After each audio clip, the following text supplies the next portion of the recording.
The story of how I became aware of Dr. Olpin. I have a good friend who went back to school and she took a couple of his classes and it completely changed the way she managed her stress in life. And since we're all juggling with so much stress, I thought I have got to have this guy on my show. Welcome to Stories of Hope in Hard Times, the show that explores how people endure and even thrive in difficult times, all with God's help. I'm your host, Tamara K. Anderson. Join me on a journey to find inspiring stories of hope and wisdom learned in life's hardest moments. My guest today is a professor of health promotion and is director of the Weber State University Stress Relief Center, where he has been teaching for 21 years. He has presented many classes, seminars, and workshops on stress management and wellness at the national, regional, and community level. He is the author of a college textbook on stress management and 2 additional best-selling books, Unwind, 7 Principles for a Stress-Free Life, and The World is Not a Stressful Place, Stress Relief for Everyone. Best of all, he has been happily married for 33 years and enjoys 4 amazing kids and 2 grandchildren. In his free time, you will find him biking and trail running in the beautiful mountains of northern Utah, where they currently reside. I am pleased to present Dr. Michael Olpin. Dr. Olpin, are you ready to share your story of hope? I am. Thank you for this invitation. Oh, it is an honor to have you on the show. Let's kind of break the ice a little bit. Dr. Olpin, you had a funny experience at a restaurant not long ago with your boys. Would you mind sharing that with me? Well, I've always had this, I don't know if I could call it a defect, but I ever since I can remember, I've looked a lot younger than my age. And so, and I guess I am now technically a senior citizen, and we were at a restaurant, and I noticed that there was a discount for senior citizens, and I said, "Well, I'm a senior citizen. Can I have that discount?" And the person there said, "You're not a senior. No, you can't have the discount. Sorry."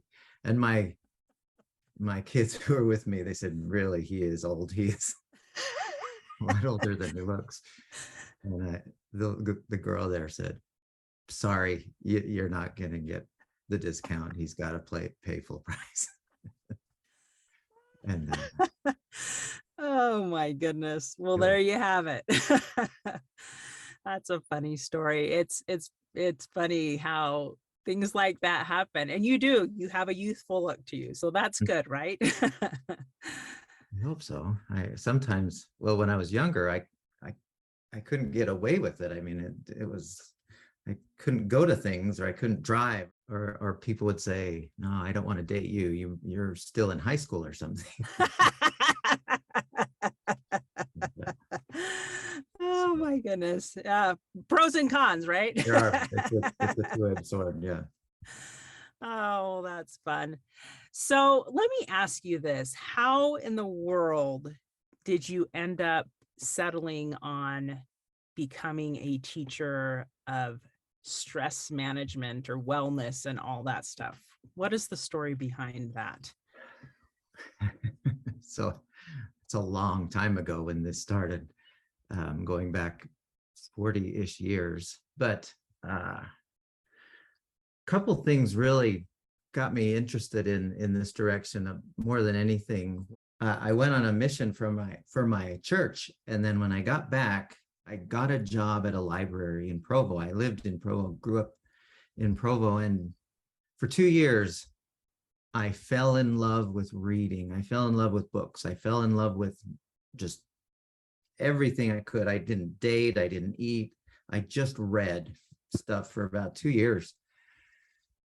It's an exaggeration, but for 2 years, I tried to read as many things. I'd always ask people, "What's interesting to you?" And there was one group of people who said, "There's these books on meditation that you should read," because we would talk about kind of my interests, their interests, and they said, you should read these books on meditation. And I found them over in the library, and they were in this place that was, nobody ever looked at them.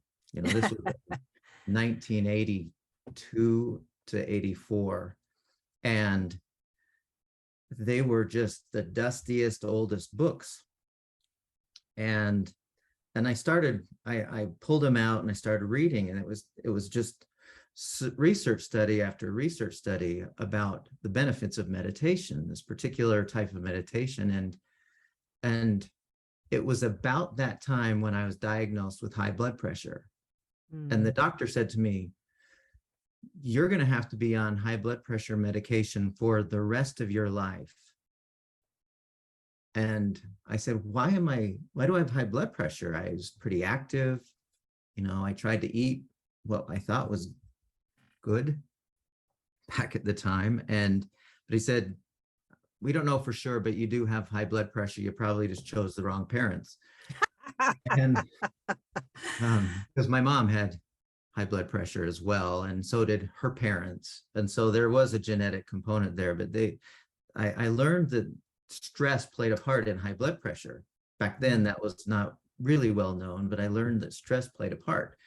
And so I thought, and so in these books, they were telling about how if you meditated, it corrected high blood pressure, it corrected hypertension. And I thought, well, that's cool. And then I looked through all the books, and it never said how to do it. Oh, no. Like, that's great. Got to go meditate. And I had no idea how. And in Provo in 1982, there was no one to turn to. That wasn't a thing that people commonly did or even talked about. And so I kind of, guess I'll have to take the drugs. And soon after that, there was a advertisement in the local newspaper there, and that told about a guy who was coming through, and he was going to tell about meditation. Oh. And I thought, wow, how serendipitous. I didn't expect that, but here's this guy. And so I went, and I was married at the time. My wife and I both went to his presentation, and he just said everything that the book said, you know, meditation works for this, and this, all these great things that meditation does to rebalance the body, to put it back in homeostasis. And then he said, and if you want to do it, I will teach you, and it will cost you a lot of money. Oh. I'm a starving college student. Oh, crud. But I had this feeling inside I should do it. And both of us, we found our credit card. We'd never used it. We found our credit card and we paid for it. And so sometime later, we had a one-on-one meeting with this guy. And to make a long story really short about the experience, after I was done that first time meditating, and I had never done anything like that before, but after I was done that first time, it felt so incredibly different mentally, cognitively. I just felt so quiet inside. I had never felt that peaceful, you know, and I'd tried to do peaceful things, you know, prayer and contemplating, but the act of meditating, the way he showed me, it was so dramatic. And I went, oh my goodness, this is the best thing ever. And we had a little conversation afterwards, and he said, okay, now just do this every day for the rest of your life. And I did. I from then on, I just every day, my wife and I both, and my blood pressure normalized, and my stress levels kind of, you know, the little angers that I would have kind of subsided. And I thought, this is so cool. And I thought, I'd love to teach this, but it costs way too much money to do that, to go on that road. So I thought, I kind of put it on the back burner of teaching it. and then we just practiced it every day along with all the other things. And then later on, I started in my master's degree at BYU in health promotion. Well, they gave me 2 classes to teach. They said, here, just while you're in your master's degree, teach these 2 classes. One of them had a curriculum already, and the other, they said, there's no curriculum for it. Just teach whatever you want.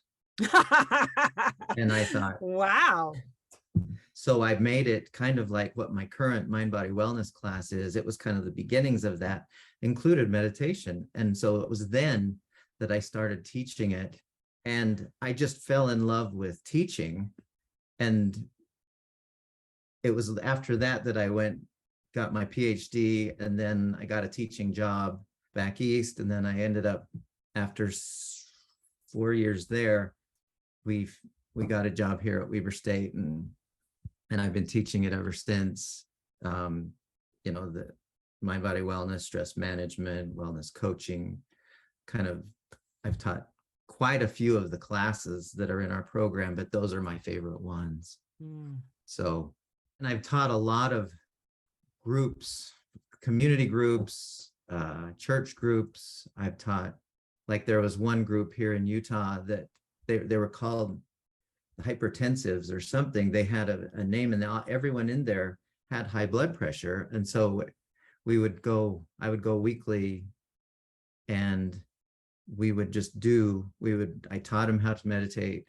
And then weekly we would go and practice every week for just like during the lunch hour. And so I've had a lot of opportunities to focus on the meditation. And then during that time, I realized that's one tool of dozens of tools that seem to work for people to help reduce stress, get us back in balance. And once we're there in balance, we tend to heal.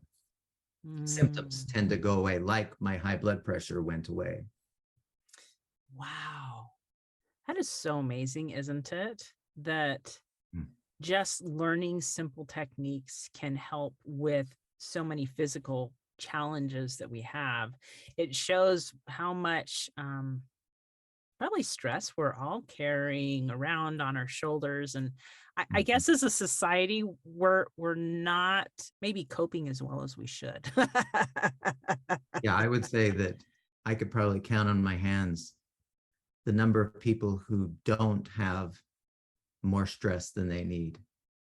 Just about everybody I know has more stress than is useful. And the weird thing about that is the stress that we have comes from how we think about things, how we process things, how we interpret things. And if there's a perception of a threat at all, then our body just automatically turns on that stress response. And there's no one-to-one relationship where the stress will turn into this problem.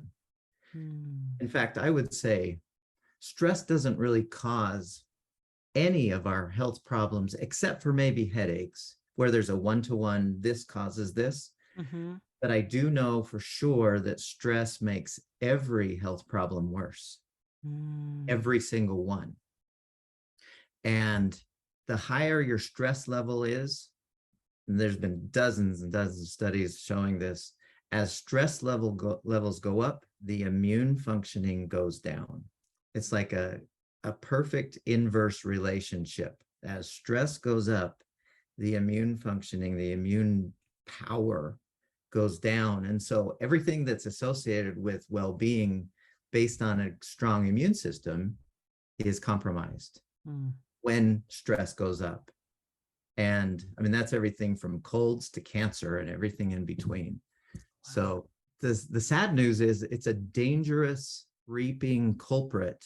But the good news is when the right tools are applied, it's an easy fix. We just have to know what those right tools are and then apply them pretty consistently. Absolutely. Well, we will for sure talk about those tools. But first, I thought I would kind of bring in some of your personal story and ask. Now, I know you've been through several challenging moments in your your own life. You have a brother who committed suicide. You Mhm. tore your Achilles tendon. Oh my goodness, that just sounds awful. Your appendix ruptured and you died while they were operating on you. I mean, these are stressful things. So what I'd love to ask you is maybe take one or two of those stories and talk me through the stress management principles you applied to Mm. get through it yourself. Does that make sense? Mhm. The one with my brother, it's still hard. He committed suicide at a young age of 60. And that was one of the hardest things I've ever gone through, to have my older brother no longer here. And, I went through so many emotions: anger, denial. I mean, the Kubler-Ross's 5 stages of grief. I went through all of those. But at some point, like, you know, if you think about those stages, they were exactly what I went through: denial and anger first, then bargaining, then depression. I've never been really depressed, but I was sad for a very long time. I still am. And I had a lot of support, family and friends. I had to come to a place of acceptance. I had to come to a place of, there's nothing I can do that can change the fact that he's gone. And it's easy to start imagining, what I could have done differently, or what I should have done differently, or how could he have done this? How selfish of him, call him names. And I mean, there's all kinds of things that entered my mind at the time of, for whatever reason, I deserve to feel this way about it. And so, my self-talk, or my ongoing conversation with myself was, if only I would have been there Mm. when he needed me, or how could he not have told me that he needed me, or something like that. But at some point I had to get to a point of, one, he's not in any pain anymore. He Mm. had incredible physical pain for years and years, for decades. And he's no longer in physical pain. I have the belief that life doesn't end when we finish this physical body's time. I have the belief that he's probably doing just fine. Mhm. And without that physical pain, he's probably happy and enjoying things to a much higher degree than he was here. I mean, I realized all the things that I was saying were very selfish. I don't deserve to feel this way. I don't deserve for him to leave me, kinds of thinking.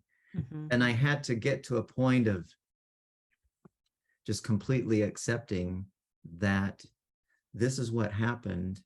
I can't bring him back, and I can completely forgive him and forgive me for doing or not doing whatever it was that we did or didn't do that we're making up, and just accept. And that was the only way I had inner peace about it, Mm. was just forgiving and letting it go and accepting.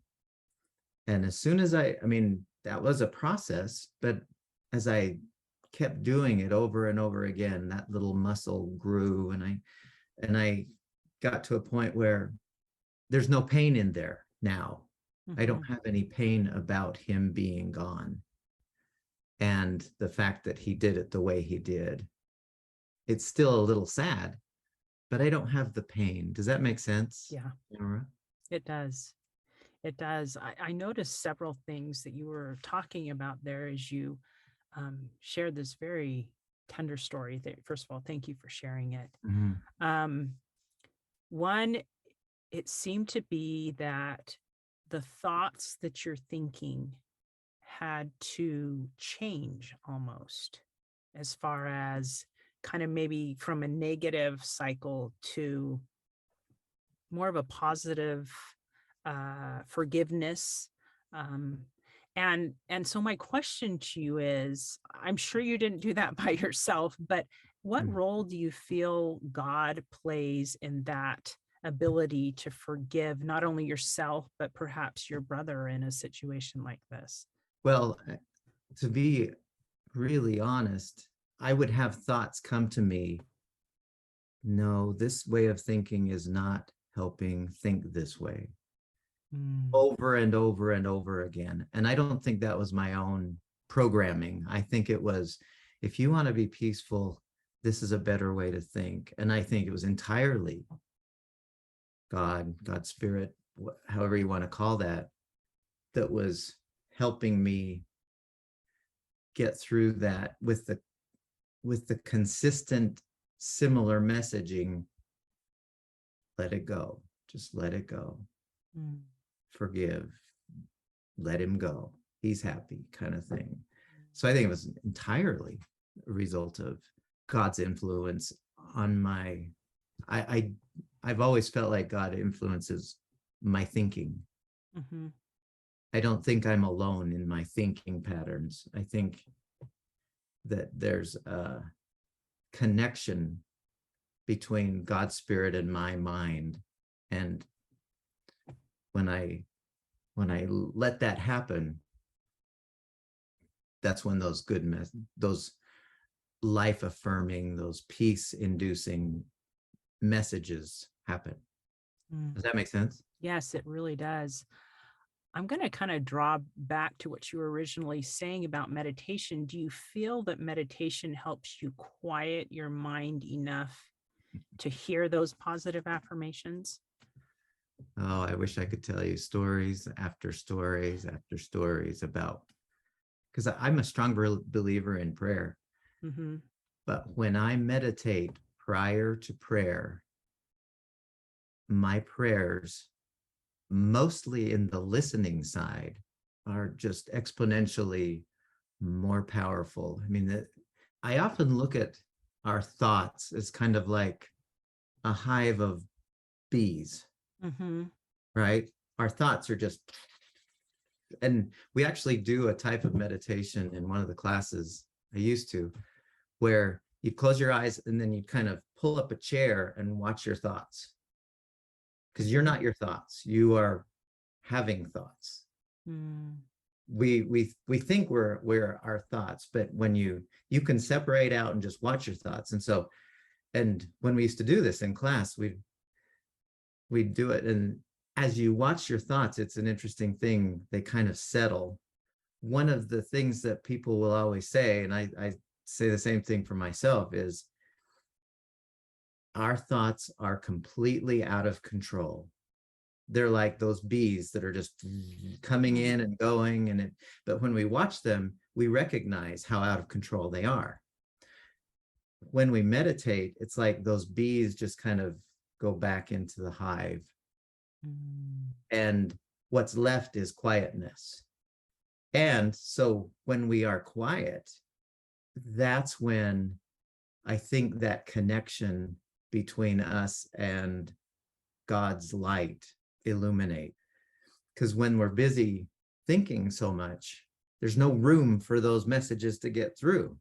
And so Mhm. when we kind of open up gaps, and in those gaps, that's when his insights, inspiration, whatever you want to call it, profoundly. I remember one occasion, just to give an example, I and I didn't try to make this happen, but I was in my room, and I was just sitting in my chair and I was meditating, and it was the coolest thing. I was just sitting there doing my daily meditation, and it was like suddenly, and well, let me preface this just a little bit. Mhm. I was supposed to give a speech somewhere, and I don't even remember where this was I was going to speak, but I remember I had to speak to a group of people about something, and I had no idea what I was going to talk about. Mhm. Nothing was coming to me. No, just I mean, I tried to take some notes and it didn't fit, and so I just kind of let it go.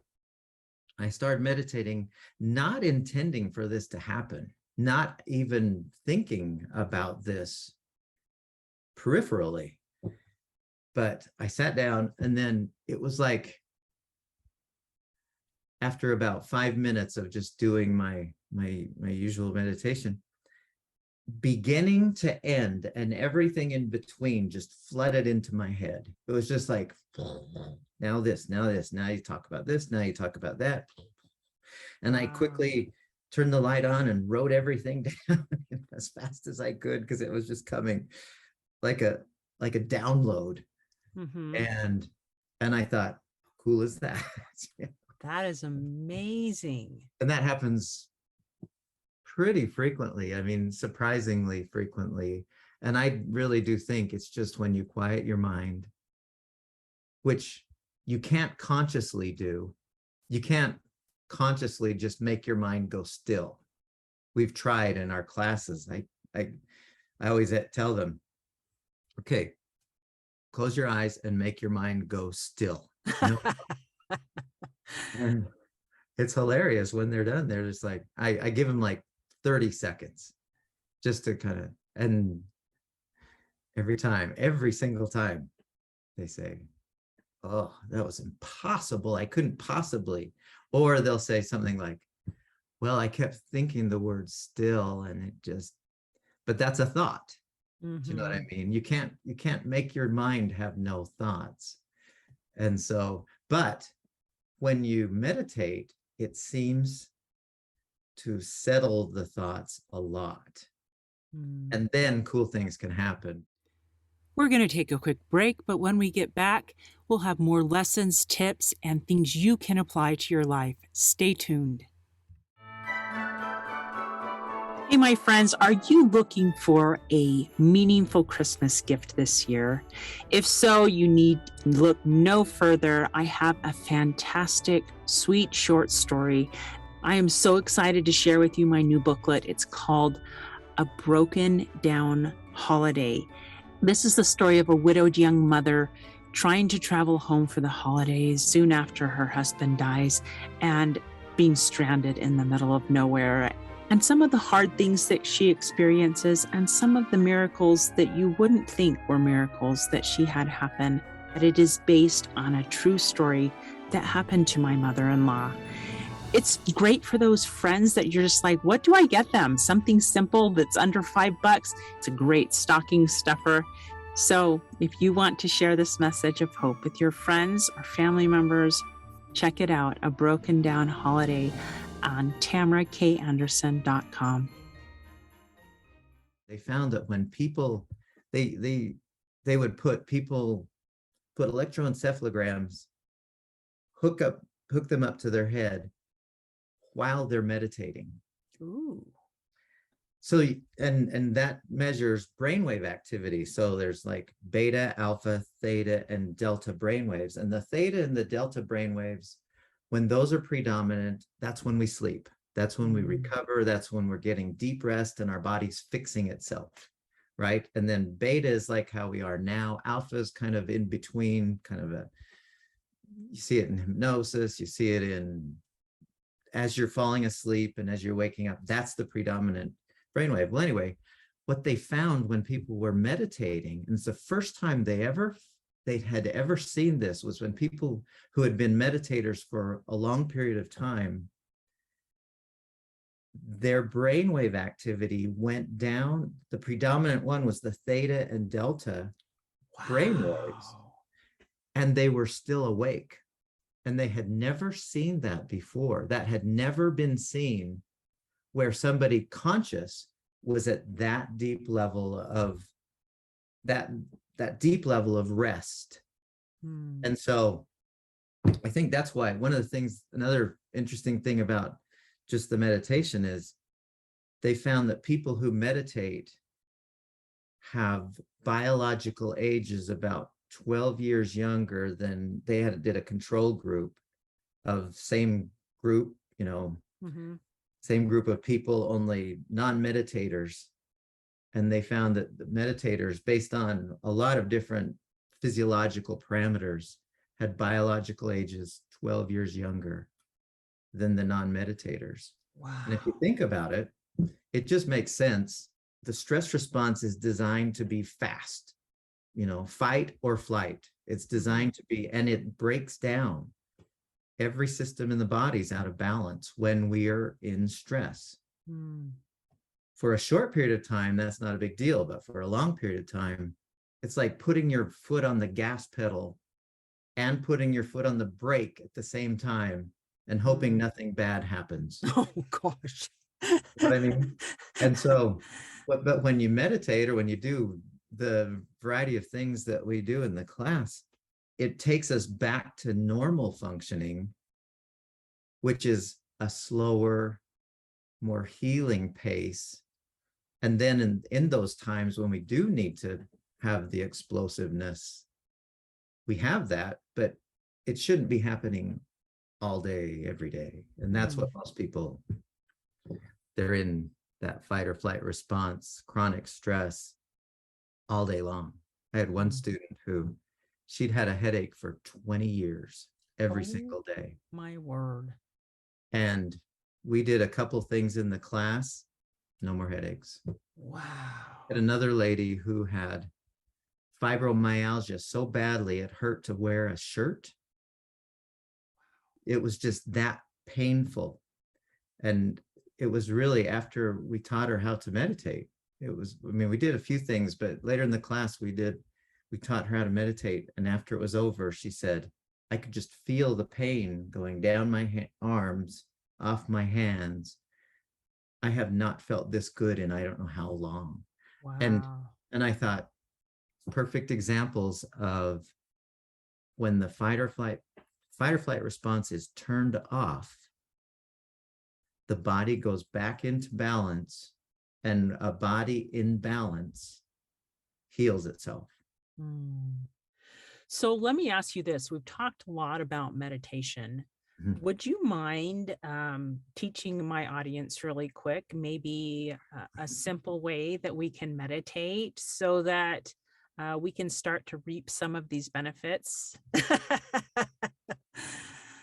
So the easiest one to do, and one that you can do, like I said, there are dozens of ways to meditate. The word meditate simply means to focus, right?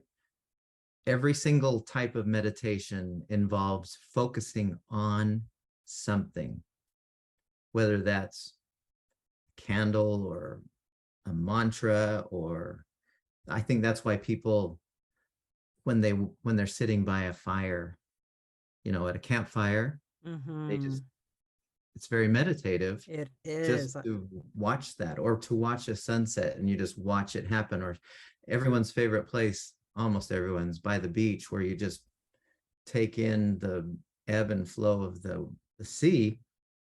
That's very meditative. And so the one that we can do right here is just simply put our awareness, put our focus on our breath.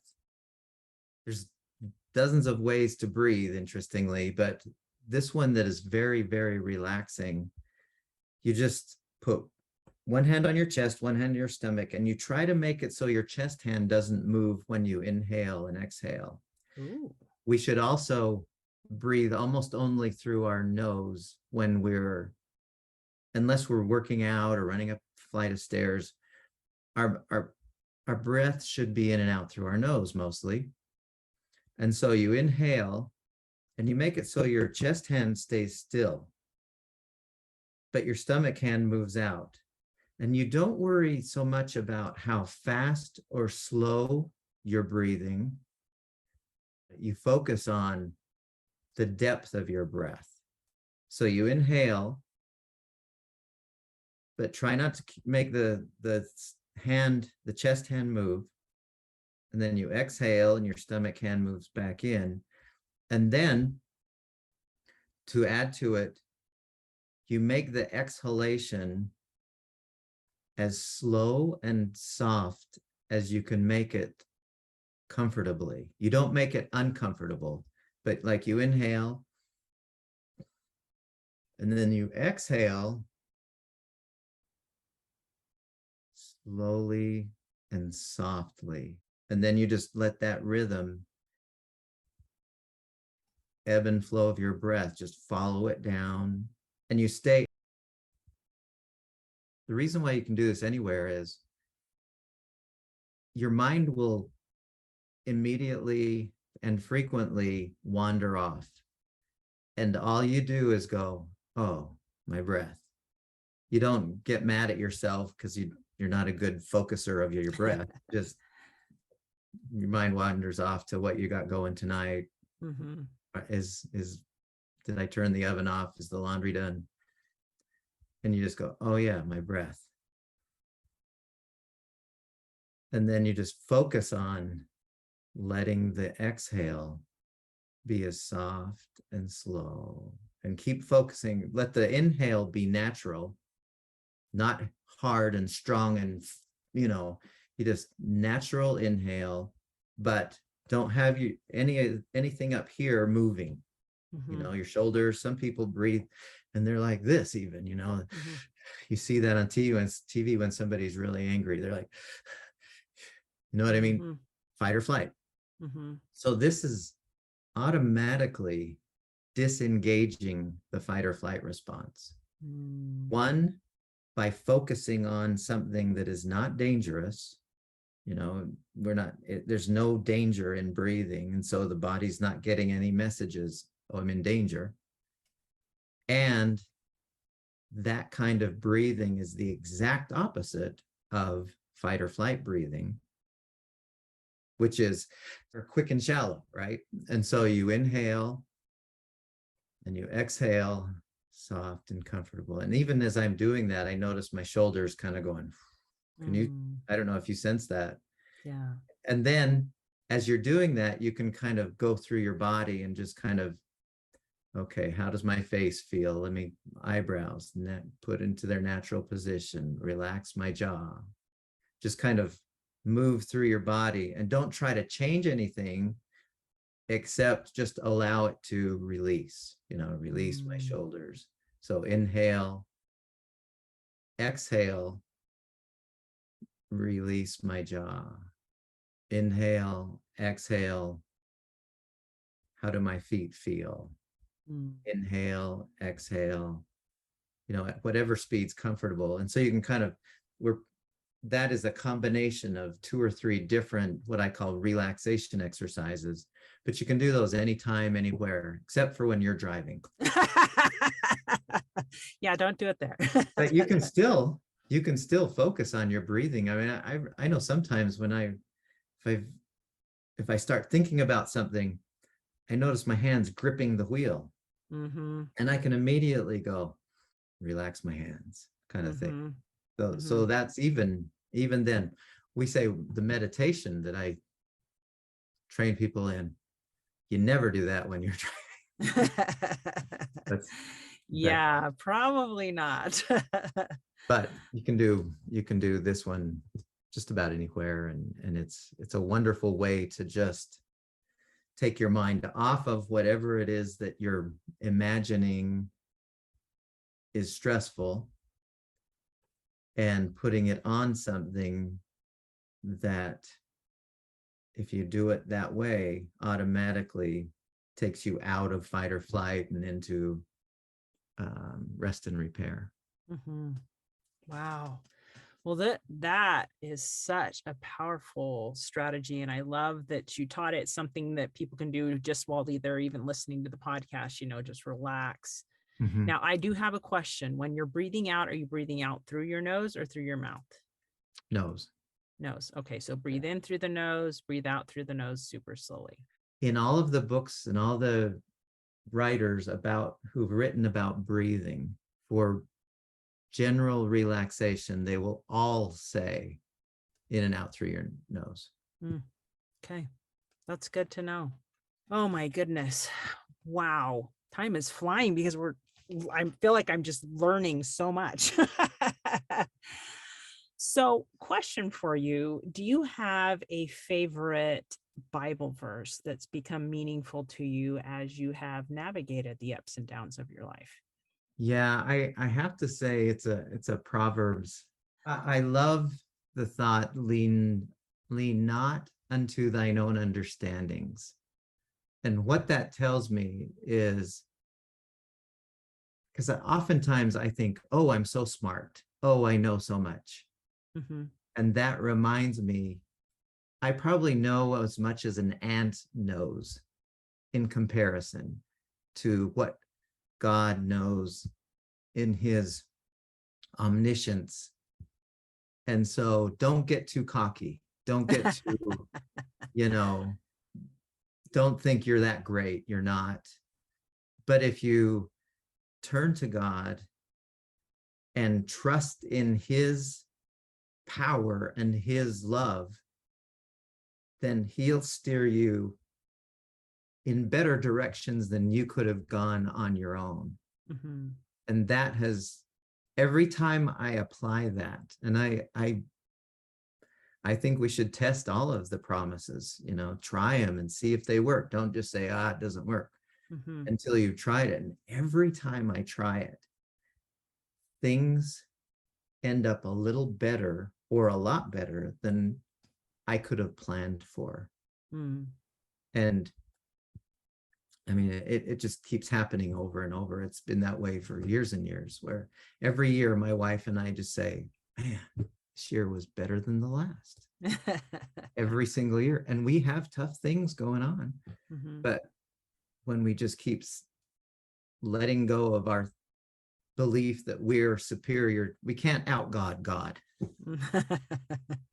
Very And true.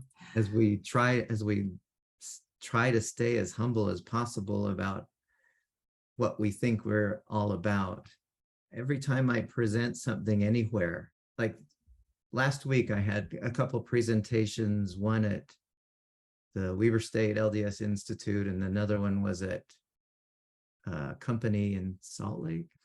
And the thing that I've found, and I did the same thing when I would teach, as I'm teaching, when I would do face-to-face classes, is if I, prior to going in, if I say a prayer and I say something to the effect, God, these are your people.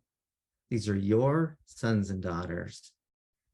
You know what's best for them. Let me be an instrument in your hands.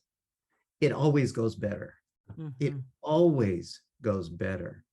And the times that I don't, I go, oh. I'll ask myself, what was wrong with that? Not 99% of the time, it's because I didn't do that at the beginning. Mm. I didn't let go of my belief that I'm the one doing this. And it's been cool because there have been times when, and you've probably had this too, where you're in the middle of a podcast or you're teaching a group of people, and suddenly, I remember once we were on a roll in a class having a conversation, then suddenly I just started writing some things on the board, and I went, and some stuff came out of my mouth that I had never thought of before. Mm-hmm. And I quickly wrote that on the board, and I had somebody take a picture, and I went, this is cool stuff. I've never thought of that before. And I really do think if I think I can do it myself, that kind of thing never happens. Mm-hmm. Yeah, I love what you said. You can't out God. And God has specific messages he wants his children to hear, and he knows who's going to be in that class, just like you were saying. And I will tell you, that's happened to me over and over as I've been podcasting, especially when I do my own little episodes with just me speaking, that sometimes I'll be going along and I'll just get the distinct impression, nope, don't go down that way. And I pause and I pray again, because I pray before every episode. And I think, what do you want me to say? How do you want me to say it? Because often I just need to tweak how I'm saying it or tell a story in between or something like that. But it's very interesting to invite God into that process of teaching or speaking or creating something, So he really does care about each of us and how we learn. And he wants people who are listening to hear it in a way that is right for them, I think you're right. I think you're right. Before we wrap up the show today, I want to invite you to tune in next week, where Dr. Olpin will dive a little deeper and share several key practices that will decrease stress and improve your life balance. So be sure to catch that next week.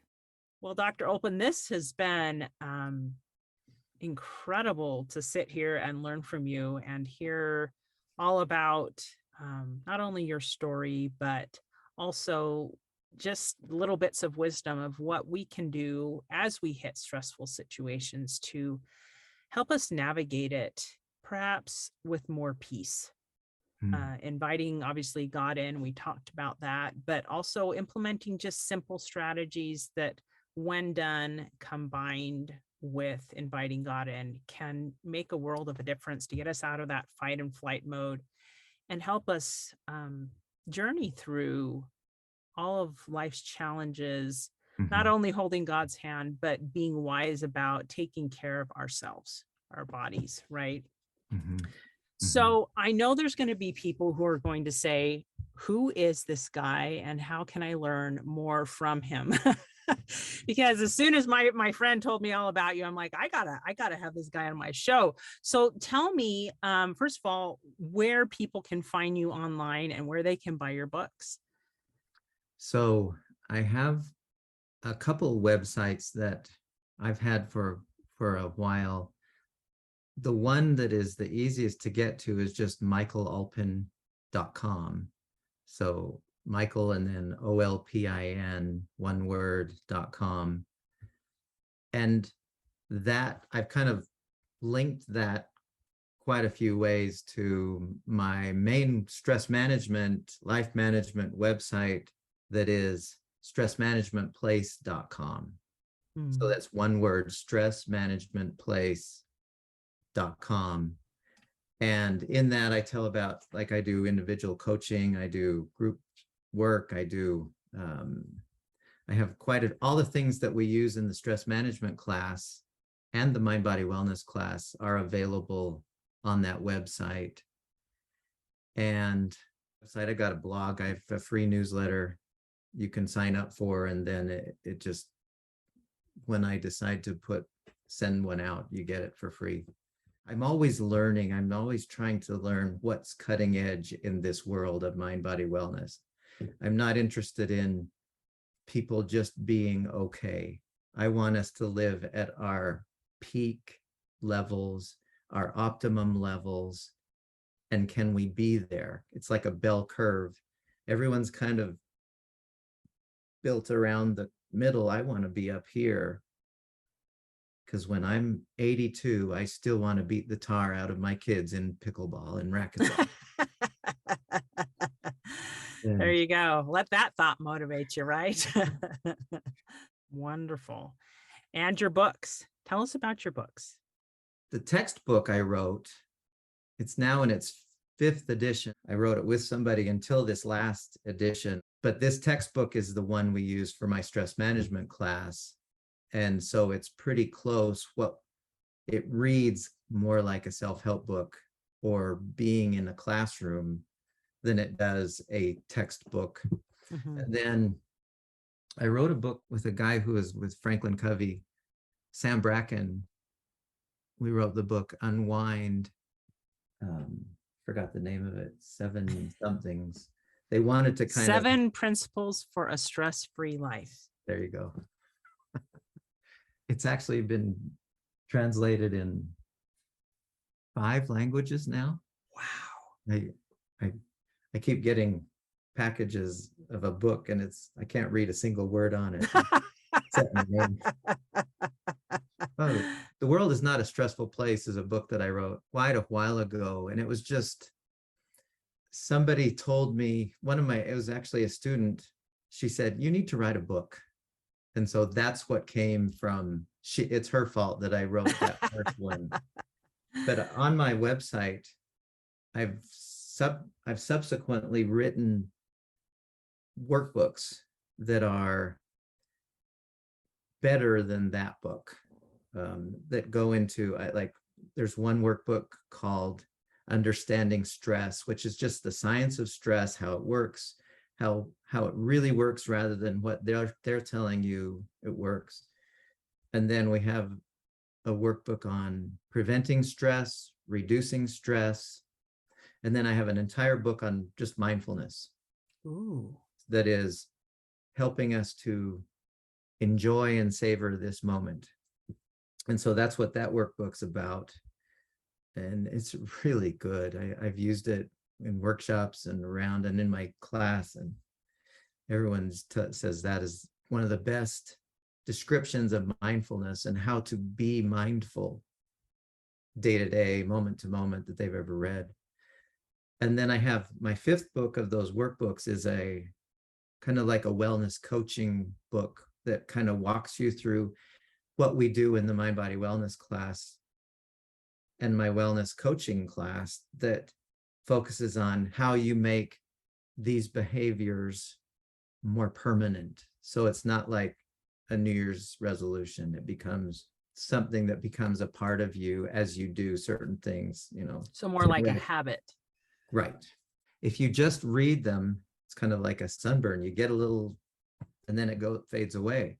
Unless you practice the things, it doesn't help a lot because our nature is to go back to our programmed habits. And most of the time, those programmed habits don't serve us as well. And so we focus in that book on how to make these new skills and these new behaviors more permanent. So that's your normal instead of your old normal.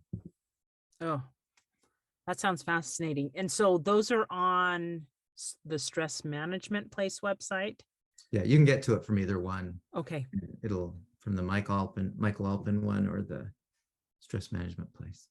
Wonderful. Oh my goodness. Well, I will be sure to link all these things in the show notes of today's episode so that people can find those things more easily on your website. But thank you so much for coming on the show, for sharing your personal stories, and then also for teaching us several tactics on what we can do to help lower the stress in our lives and kind of live in a more normal and balanced way, because that's what's really going to help us make it through hard times with greater hope, right?